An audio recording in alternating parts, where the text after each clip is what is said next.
Hi everyone, it's Natalie here. I just wanted to hop on real quick to do the hashtag rainbow deck.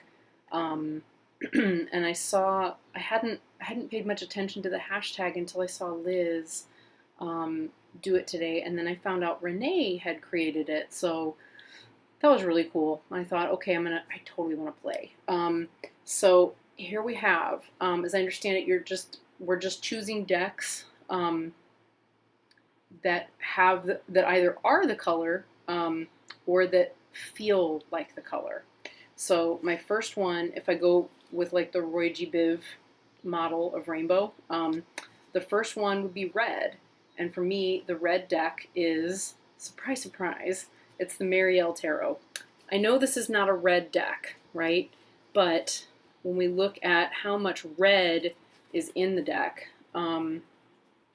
in the form of, major accented colors throughout. And also the first edition, here we go, the Lovers and Judgment. The Judgment card in the first edition, which is my trimmed edition that I have here, which is so red. The Lovers, it just feels completely red to me. Even the red here, which is turning orange in this lighting, but it definitely feels like a red deck. Oh, and this red dragon tattoo and the page of swords. Oh, yeah, this is totally a red deck. For me, it's a red deck. And it's also just the way I feel about the deck. It kind of brings out that sort of passionate, excited, yeah, all of that stuff. Orange would be next. So I almost brought out my Tarot de Saint Croix, and then I thought, it is kind of orange, but that isn't how I think of that deck, interestingly. That deck is a different color to me, and even though the palette is orange, a deck that is orange to me is the Marigold Tarot, because every time I hear a marigold, I can't not see a marigold. And even though this is kind of gold, get it? Marigold?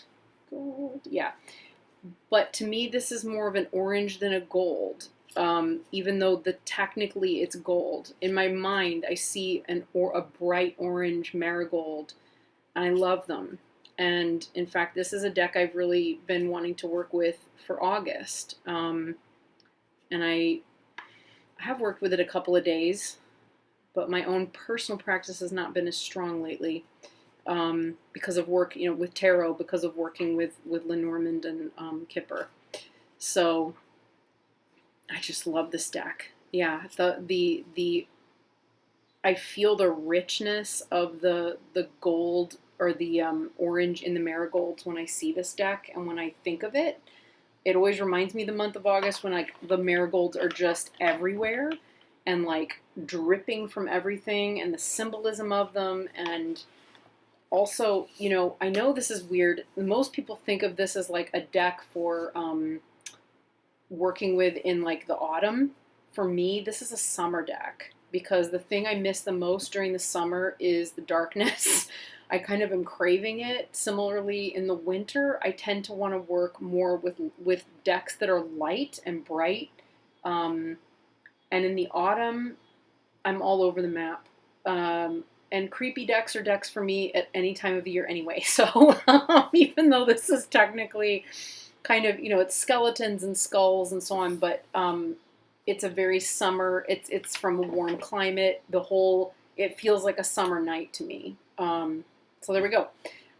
So yellow, my yellow choice, surprise, surprise, is the Shadowland Tarot. That was an immediate, because everything about this deck screams yellow, up to and including, and I just put it away for the day actually, but the backs of the cards, which are so yellow. So this one is a literal yellow. There's also so much yellow used all the way through the deck. This is quickly becoming one of my favorites. There is depth all the way through it. There's so much yellow used to highlight and brighten, the backgrounds, and oops, it is a very yellow deck. And when I think of yellow and orange, they're two of my favorite colors, mostly because of what they do to the colors around them. So I love when they're used like to highlight, you know, colors at the opposite end of the color wheel. So when they make blues and purples and just kind of like pop and come to life, and green. So G, so green is next. We've done Roy, so we're ready for G. So my green is the Tarot of Forest of Enchantment Tarot.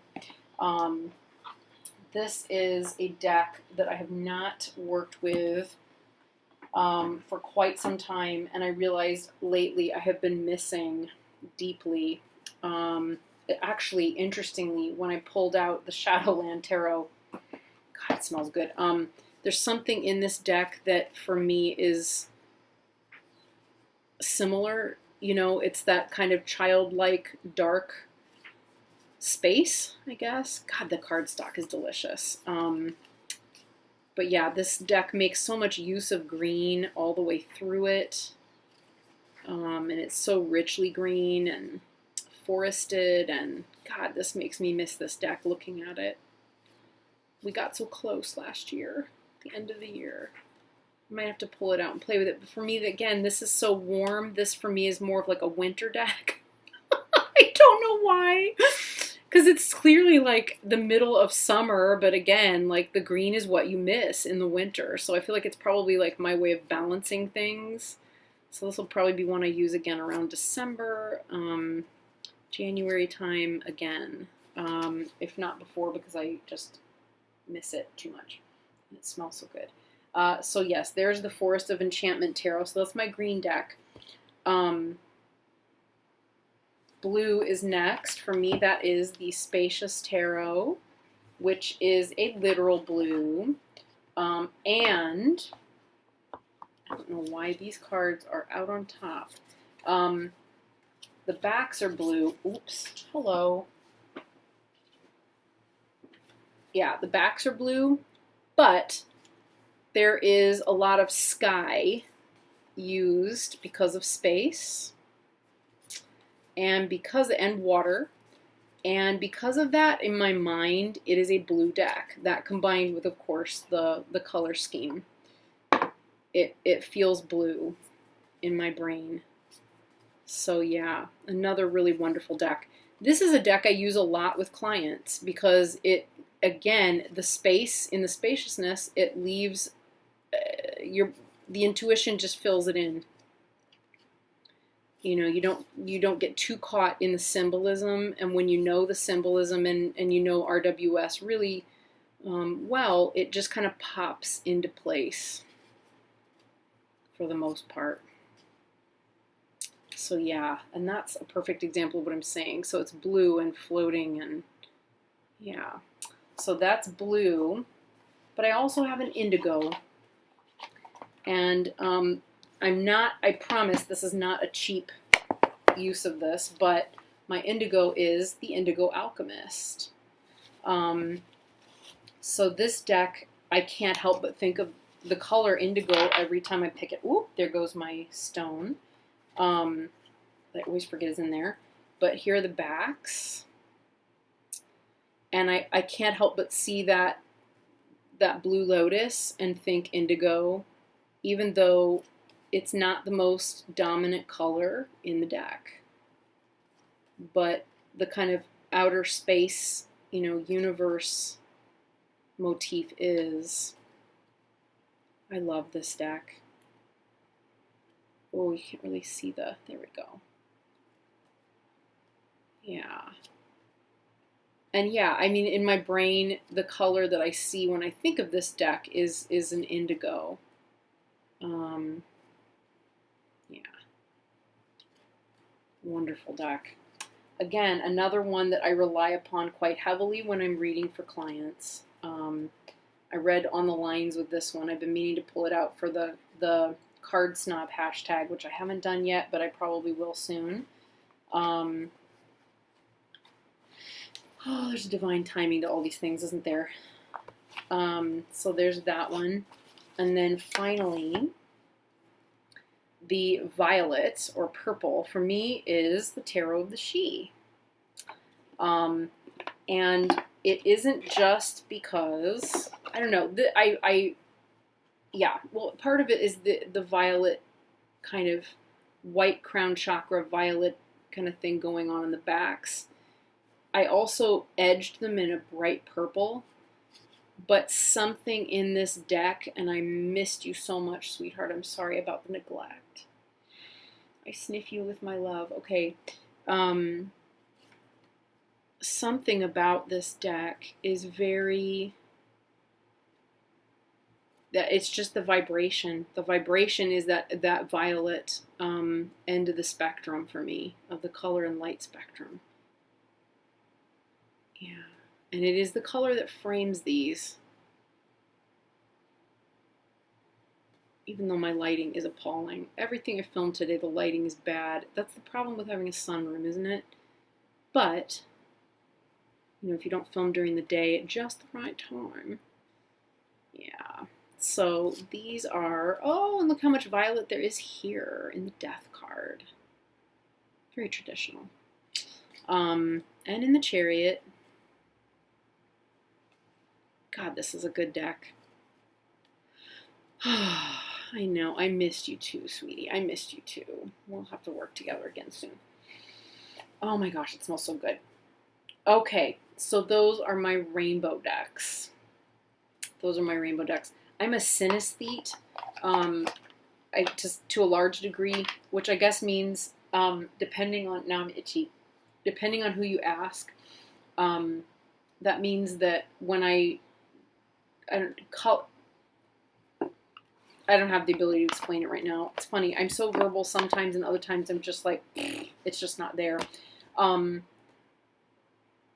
Yeah, not there. But anyway, I conflate, I guess the senses conflate with one another and translate. You know, I can smell something and it gives me a color or a sensation, or an image or whatever. Or similarly, if I'm hearing music, music is always colorful and full of imagery. Sometimes people have a color, and then, of course, like, a deck has a particular, like, frequency or an energy that comes through. So, yeah. So, thank you, everybody. I thoroughly enjoyed playing with that. It's a little short, sweet foray into this, and I hope you enjoyed it, too. I filmed an unboxing today earlier of this one, but I suspect this video right now will make it out before this one does, so I'll just show you my fun t-shirt, because normally I wouldn't be wearing this, but I went to Costco today, and you have to wear a fun shirt when you go to Costco, because people need to laugh. They just do. So anyway, I hope it made you laugh. I will see you again very soon. Lots of love to everyone. And thank you, Renee, for a really fun and inspiring and playful hashtag. Okay, take care. Bye.